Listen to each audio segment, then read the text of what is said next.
Monsieur Chapuis, c'est de nouveau à vous la parole pour le dossier 24 01 78. Merci, Monsieur le maire. En cette fin d'après-midi, parlons un petit peu des animaux. Je suis très heureux de vous présenter cette délibération qui reprend un travail commencé depuis le début du mandat, finalement. Et c'est le résultat d'une co-construction ayant réuni les associations de notre territoire de protection animale, de protection de la nature, d'institutions scientifiques partenaires, des services de la ville, bien sûr, de la métropole, les élus de ces mêmes collectivités et des arrondissements. J'en profite pour remercier toutes ces associations qui œuvrent au quotidien sur notre territoire pour la condition animale. Leur engagement est précieux et doit nous inspirer. Car une ville qui prend soin, c'est aussi une ville qui prend soin des animaux, nos compagnons de vie, ces animaux que l'on peut retrouver dans notre ville. Ces liens sont fondamentaux pour tous et toutes, jeunes comme aînés, et puis nous devons également sensibiliser et prendre concrètement notre part dans l'enjeu de l'effondrement de la biodiversité. Voilà donc une délibération cadre reprenant 60 actions qui sont en annexe de cette délibération en faveur de l'amélioration de la condition animale sur lesquelles s'engagera, si vous votez pour, la ville de Lyon. Il repose sur 3 fondamentaux. D'abord, les animaux sont des êtres sensibles. Et puis la considération du lien existant entre maltraitance animale et violence envers les êtres humains. Et enfin, la préservation des écosystèmes et la lutte contre l'effondrement de la biodiversité, indispensable à notre survie sur Terre. Les actions sont réparties en 4 axes. Les animaux de compagnie, les animaux liminaires, une ville toujours plus accueillante pour la biodiversité et puis finalement une attention particulière pour la condition des animaux captifs. Nous pouvons nous féliciter d'avoir engagé déjà nombreuses de ces actions. Je pense notamment à la prise en compte des règles pour lutter contre les pratiques d'élevage à l'origine de souffrances animales dans notre commande publique. Ce sont les actions 51 et 52. L'arrêt des captures de pigeons à but d'euthanasie, c'est l'action 23.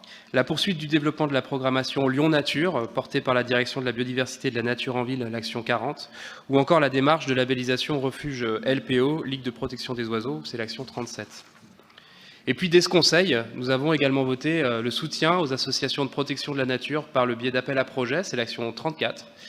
Et concernant le parc zoologique, le soutien de la ville pour les animaux présents à des associations de préservation in situ, c'est l'action 54. Et la création d'un nouveau poste conditions animales dans l'administration qui aura comme tâche de faire avancer tous ces sujets.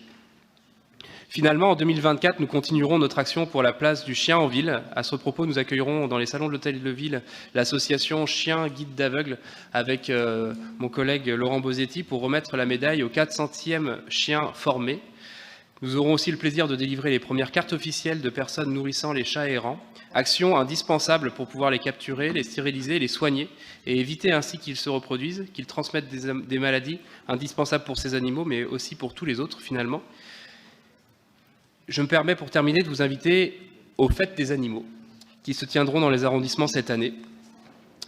À vos agendas donc, le 6 avril pour parler de la biodiversité près de chez vous, avec la présence d'associations naturalistes en partenariat avec la mairie du 4e et du 1er arrondissement. Fin juin, en mairie du 5e, pour parler de lutte contre l'abandon des animaux de compagnie. Et le 20 octobre prochain, pour la fête des animaux, place Ambroise-Courtois, en partenariat avec la mairie du 8e et du 3e arrondissement. Je ne manquerai pas de vous tenir au courant sur l'évolution de ce plan. Je vous remercie. Merci. Ouais, c'est ce que j'ai dit. Pour le groupe Pour Lyon, j'ai une intervention de 3 minutes. C'est vous, Madame Bachheimer, c'est à vous. Monsieur le maire, c'est juste une explication de vote. On va s'abstenir sur la partie de la défense des animaux liminaires. On n'est pas très fan des rats et des punaises de lit, donc c'est pour ça qu'on s'abstient. Pour le groupe Droite, Centre et Indépendant, Madame Blanc, c'est à vous pour 6 minutes. Je fais suite à ce que vient de dire Madame Bachheimer. Monsieur le maire, mesdames et messieurs les élus, la condition animale doit être appréhendée avec une grande précaution. La déclaration de Cambridge de 2012 a entériné l'existence de la conscience chez l'animal, caractérisée par un processus de nociception, alerte nerveuse à un stimulus.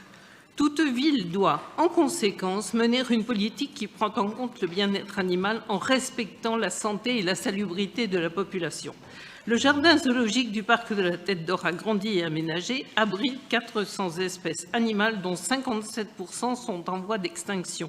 Il constitue ainsi un réservoir essentiel pour la conservation de certaines d'entre elles. Les animaux sauvages offrent aux visiteurs des images de dépaysement et la plaine africaine est d'un intérêt pédagogique majeur pour les enfants qui identifieront un animal par un moyen autre que celui de l'écran. Depuis plus de 14 000 ans, le chien est le plus ancien et le meilleur ami de l'homme. Il donne beaucoup à ses maîtres et participe pleinement à la vie familiale. En retour, il a été prouvé scientifiquement qu'il n'attend aucune récompense ou sucrerie, privilégiant la notion de présence. Le drame pour l'entourage est bien sûr dans la fin de vie. Comme nous l'avions porté pendant la campagne, créer un cimetière propre aux animaux serait un apaisement pour ceux qui viennent de perdre leurs fidèles compagnons. Cette même séparation est un crève-cœur pour les personnes qui doivent rejoindre un établissement spécialisé alors qu'elles ont un chien. Cela reporte souvent l'entrée en maison de retraite, retard préjudiciable pour leur santé. Cette situation est-elle abordée auprès des instances compétentes? En a-t-on estimé la mise en œuvre et la prise en charge? Également, rares sont les hébergements de courte durée pour les sans-abri où ils peuvent être accueillis avec leur animal. Bien sûr, les déjections canines et les dégradations des espaces verts restent des soucis importants, bien que nombre de propriétaires fassent désormais preuve de civisme. Une communication sur les bonnes pratiques dans les lieux publics serait à reconsidérer, ainsi que la présence d'agents qualifiés, ceux-ci signalant aussi les chiens errants dangereux pour parents et enfants. Le chat est de nature indépendante, mais son errance est très surveillée. Un grand merci aux maires nourricières pour leur implication dans la stérilisation des chattes. Les pigeons affichent leur large présence dans toutes les villes. Leur fiente, en se desséchant, se fragmentent en poussière soulevée par le vent, inhalée ensuite par l'homme, apportant leur lot de maladies, dont certaines très graves. Psittacose, cryptococcose, salmonellose, candidose et même la maladie de Lyme. La ville de Lyon interdit depuis 2016 de les nourrir, mais sans surveillance, sans prise de conscience, sans éducation des pourvoyeurs de nourriture, rien n'empêchera la multiplication de ces volatiles. Outre cela, des campagnes régulières de régulation devraient être programmées. La nourriture dans l'espace public nous permet d'aborder le sujet des rats. Trop de rats dans Lyon, le centre commercial Pardieu envahi par les rats, des furets pour chasser les rats à Lyon. Ces 3 articles ont fait la une de nos journaux. Le problème majeur de cette population tient à sa reproduction beaucoup trop rapide. Une rate atteint sa maturité sexuelle à 2-3 mois. La gestation oscille entre 20 et 24 jours. Une seule rate aura 5 portées par an et chaque portée donnera 7 jeunes. La descendance théorique d'une rate va produire environ 1000 individus par an. On compte à Lyon raisonnablement 2 rats par habitant, soit environ 1 million de rats vivant sous nos pieds et à proximité de nous. 30% de cette population utilise les égouts pour se déplacer quand les 70% restants sont en surface, colonisant tous les lieux où il y a de la nourriture, des déchets, des ordures ménagères. Ils grouillent à la tombée du jour, auprès des poubelles mal fermées ou débordantes, dans les lieux de stockage alimentaire et bien sûr dans les endroits insalubres. Romain Lasseur, docteur en écotoxicologie animale, expert international sur les espèces invasives, assure que l'incivisme et la mauvaise gestion des déchets sont à l'origine de la prolifération de ces rongeurs. Certains élus s'engagent de moins en moins. L'appellation synonyme plus complaisante de surmulot et l'adhésion à une cohabitation humaine avec les rats tendent à banaliser la situation et à créer une forme de déni. Le sujet est-il déjà trop lourd pour qu'il faille l'occulter? Pour ce même expert, la réglementation est trop contraignante. Les 11 furets utilisés à Lyon ont permis la capture de 1000 rats, soit 1 pour 1000. Les répulsifs à base de menthe poivrée, de citronnelle ou d'eucalyptus, ainsi que les appareils à ultrasons, ne servent qu'à déplacer le problème. L'utilisation de nouveaux biocides serait la solution. Une nouvelle réglementation a vu le jour en janvier 2024 et elle le permet. À Lyon, l'augmentation de 35% des interventions par les professionnels auprès des particuliers prouve l'explosion du besoin de lutte anti-rats. Le risque sanitaire est-il correctement évalué? La contamination de l'homme se fait au contact des excréments et de l'urine de rat, urine dont la rémanence moyenne sur les sols est de 200 jours. La leptospirose provoque 700 décès par an, principalement chez les égoutiers. Beaucoup de rats ont la peau glabre et sont ainsi porteurs de la gale sarcoptique, maladie hautement transmissible à l'homme, d'où le risque majeur pour les sans-abri qui sont en proximité. Tous les rongeurs sont porteurs de parasites, de bactéries pathogènes qui conduisent à des diarrhées profuses suivies de déshydratation sévère. Les métiers à risque sont bien sûr, comme je viens de le dire, les égoutiers, les éboueurs qui touchent les poubelles contaminées, les jardiniers également qui grattent les sols imprégnés d'urine de rat. Enfin, votre chien, votre animal préféré, doit s'éloigner des poubelles débordantes, faute de quoi il véhiculera des germes jusqu'au domicile, et que dire de la vulnérabilité des enfants jouant sur les sols. Dans la balance bénéfice-risque, les rats n'apportent aucun caractère positif, ce sont des nuisibles qui, en ville, n'ont aucun prédateur. Votre compétence, monsieur le maire, est, sans idéologie, de décider fermement d'assurer une régulation efficace. Merci de votre attention. Merci. Pour le groupe socialiste, la gauche sociale et écologique, Madame Runel, vous avez la parole pour 6 minutes. Merci, monsieur le maire, mes chers collègues. Rarement une délibération n'a connu meilleure temporalité, mais il aurait été sûrement plus opportun, voire nécessaire, de la présenter au gouvernement quand on sait la considération de certaines ministres envers les chiens, si mignons soient-ils. Car vouloir transformer un chien en kebab, je ne crois pas que cela fasse partie de notre plan d'action. Plus sérieusement, ce plan d'action pour la condition animale doit naturellement nous amener à nous interroger sur l'état des écosystèmes, l'intégrité de la biosphère, plus généralement et plus précisément de la biodiversité. Il est aujourd'hui solidement établi, alors certes par des scientifiques, mais que la limite planétaire de l'état de la biodiversité est atteinte.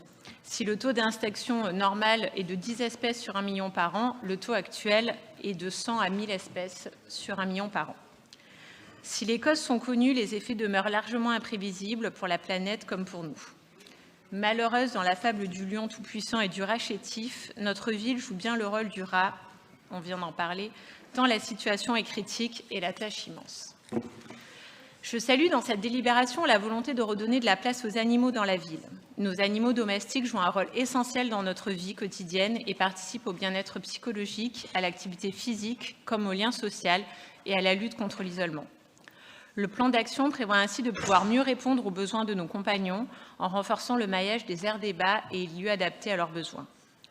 Par ailleurs, nous rappelons par ce texte qu'adopter un animal est une responsabilité importante, une responsabilité sur son bien-être, sa santé et ses besoins de manière générale. Les campagnes de stérilisation sont aussi un aspect essentiel qui va être poursuivi. Les chats en liberté peuvent poser de grands problèmes pour la biodiversité car ils chassent une multitude d'espèces d'oiseaux, rongeurs, insectes et même petits reptiles. Et laissez-moi, après les explications sur la reproduction des rats, parler de la reproduction des chats. Un couple de chats peut à lui seul engendrer 16 chatons par an. Potentiellement, à la fin du mandat municipal, on peut atteindre le chiffre astronomique d'1 million de chats à Lyon. L'attention du plan sur les animaux liminaires est également à noter, en gardant à l'esprit que le contrôle de leur population reste un enjeu sanitaire important, tout comme leur impact sur la biodiversité. Enfin, l'important travail pour cartographier, protéger et répliquer les espèces de biodiversité sur notre territoire doit être salué.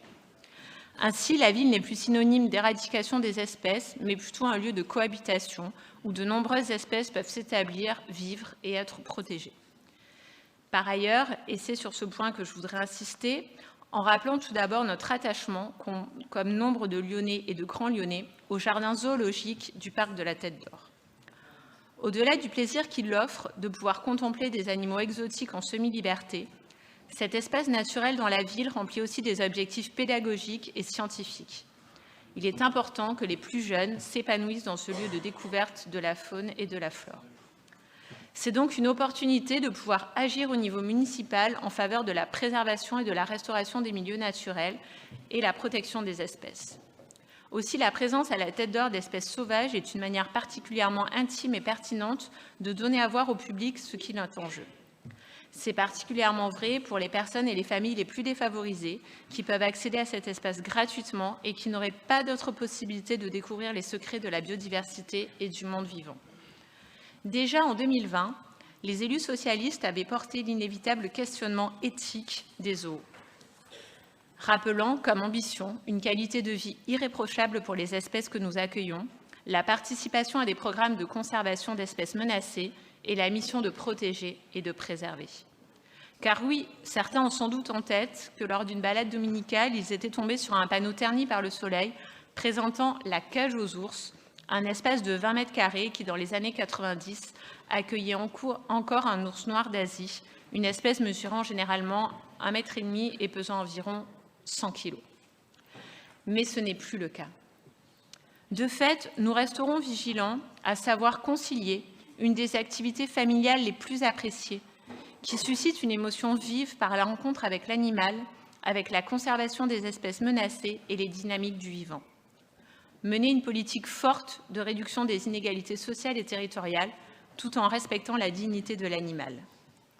Enfin, le maintien de ce jardin zoologique pourrait devenir, comme le préconise Baptiste Morisot, une occasion de fonder des alliances avec les non-humains. Et notamment, puisqu'on en était question ce matin, Monsieur Chapuis, avec le castor, qui, pas seulement dans le 9e arrondissement, mais aussi au lac de la Tête d'Or, pourrait faire bénéficier de ses effets guérisseurs et de sa capacité à réhydrater les océans. Enfin, vous l'aurez compris, notre groupe se réjouit de cette délibération qu'elle votera favorablement, tout en veillant, bien sûr, comme à notre habitude, à garantir aux Lyonnaises et aux Lyonnais une transition écologique et solidaire. Je vous remercie. Merci. Pour le groupe Les Écologistes, Madame Georgel, vous avez la parole pour 6 minutes. Merci, Monsieur le maire. Au nom du groupe Les Écologistes, je veux le dire haut et fort, nous sommes fiers que la ville de Lyon se dote enfin d'une feuille de route pour améliorer la condition animale. Nous venons de suffisamment loin sur cette question pour que la presse lyonnaise ait pu titrer il y a quelques années « Il ne fait pas bon être un chien à Lyon ». Par ce plan, nous progressons en établissant les bases d'une culture commune entre élus, services et associations qui sont force de proposition et acteurs de terrain et qu'il convient ici de remercier chaleureusement. En votant cette délibération, nous reconnaissons aujourd'hui 2 principes essentiels. D'une part, nous, humains, nous ne sommes pas seuls à vivre sur cette planète, y compris en milieu urbain. Nous ne représentons en effet que 0,01% de la vie sur Terre et 2,5% de la biomasse animale. La petitesse de notre présence contraste néanmoins dramatiquement avec notre capacité et notre inclinaison à la destruction du vivant. En quelques décennies, nous sommes en effet parvenus à faire disparaître la moitié des plantes et 80% des mammifères. Face à cette 6e extinction de masse, il est urgent d'agir à notre échelle. Et c'est bien ce que propose ce plan d'action en faisant de Lyon une ville toujours plus accueillante pour la biodiversité, engagée pour la préservation des animaux menacés et de leurs conditions d'habitat. Sortir d'une position dominatrice et destructrice de la nature, c'est aussi cohabiter avec les animaux liminaires, c'est-à-dire les animaux ni domestiques ni sauvages avec lesquels nous vivons. Rompre avec le diptyque « animal nuisible, animal exterminé », c'est rendre à l'humain sa responsabilité quant à la multiplication des populations de rats ou de pigeons, par exemple, car oui, c'est bien à nous d'éviter de les nourrir volontairement ou involontairement, à nous d'entretenir nos bâtiments et nos infrastructures, et à nous aussi d'être conscients des risques pathogènes et vigilants face aux zoonoses. D'autre part, partant du constat scientifique que les animaux ressentent la souffrance, sont doués d'intelligence, capables tant de ressentir des émotions que d'en identifier chez les autres êtres vivants, il est plus que temps que les animaux soient véritablement considérés comme des êtres doués de sensibilité, comme l'affirme l'article 515.14 du Code civil. La vision de l'animal-machine, héritée de Descartes au XVIe siècle, tend cependant à persister, comme en témoignent les déclarations récurrentes du président de la Fédération de chasse, Willy Schren, selon qui un animal, il peut se reproduire, il peut manger, ça ne va pas plus loin que ça. Il a des réflexes, mais pas d'émotion, pas d'empathie, pas de sensibilité.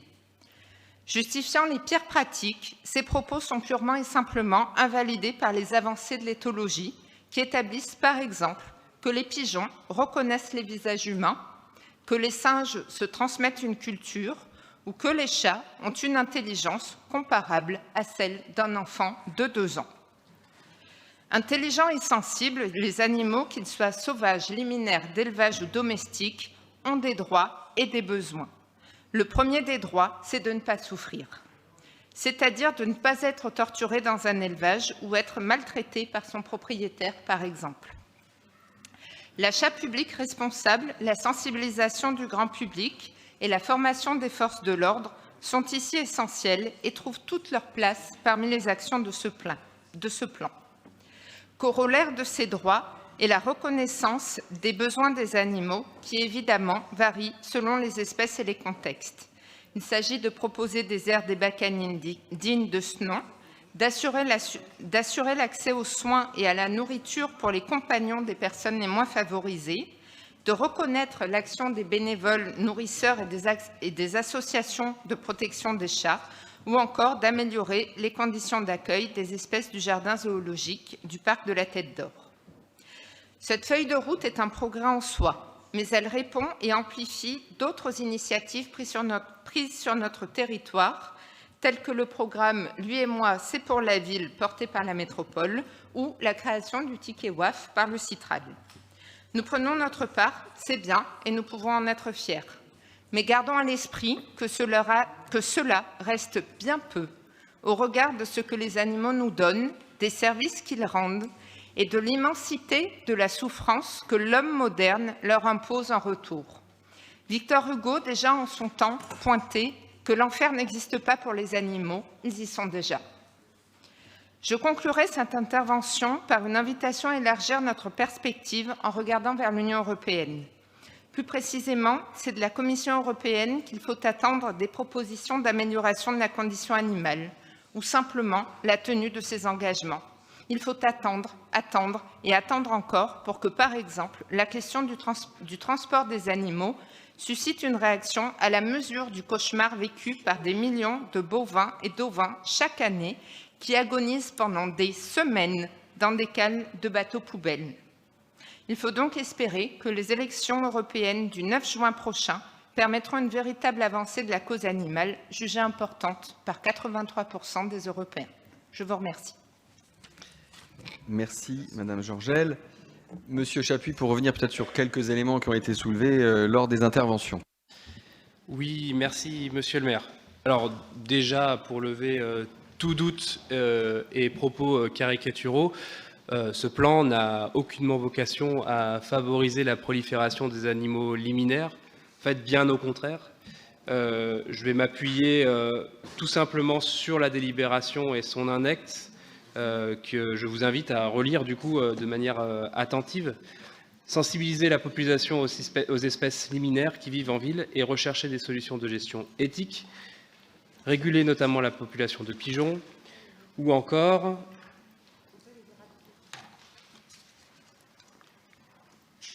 à propos des rats, puisqu'il a été question des rats.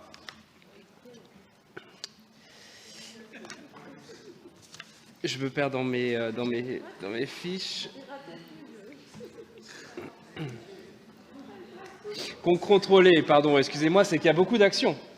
Contrôler la population de rats en privilégiant autant que possible les méthodes non étales et en recherchant de nouvelles méthodes. voyez qu'on est quand même très loin de l'approche que vous disiez de protéger ou quoi les animaux liminaires. Et je reviens sur le terme d'éradiquer que vous prononcez à l'instant. En fait, si c'était une solution évitante et efficace, ça se saurait. Et l'idée principale, finalement, sur cette approche-là, c'est avant tout la sensibilisation, l'information et la pédagogie. C'est finalement la clé de la réussite. Et c'est ce que rappelait Nadine Georgel à l'instant. L'idée, ce n'est pas de traiter les conséquences, mais bien la cause. Et c'est ça que prévoit ce plan-là à propos des animaux liminaires. Pour parler plus précisément des chiens que vous avez évoqués, Madame Blanc, alors c'est tout à fait le cas, notamment sur la recherche de cette relation qui peut y avoir très forte entre les animaux et les animaux de compagnie et les humains. C'est l'action 14, par exemple, qui est en préparation avec mon collègue Laurent Bosetti sur l'étude de la création de services funéraires animaliers. On le sait que ça se développe dans d'autres collectivités, dans d'autres pays, ils sont même très en avance là-dessus. Donc c'est à l'étude de notre côté. Il va falloir bien sûr réfléchir à tout un tas de questions qui vont se poser en ouvrant ce dossier-là, mais en tout cas, c'est bien dans cette direction-là que l'on souhaite aller. Pour les personnes qui sont sans abri, pareil, c'est l'action 16, favoriser l'accueil des chiens dans les lieux d'accueil pour les sans-abri, que l'on aura à cœur de développer avec Madame Runel. Il y a une super association qui s'appelle Solivette, qui est déjà très engagée sur ces questions-là. Voilà, et puis pour filer ce que disait Madame Georgel, on a perdu un grand primatologue hier qui s'appelait France Deval et qui s'intéressait particulièrement aux émotions justement des primates et qui avait noté et qui notait encore ce lien-là qu'il y avait entre nous, humains, et les primates, des actions, des émotions similaires, comme ce soit la joie, le deuil, le jeu, etc. Et qui disait assez régulièrement que nous sommes finalement rien d'autre que des singes. Et je finirai sur cette parole. Merci.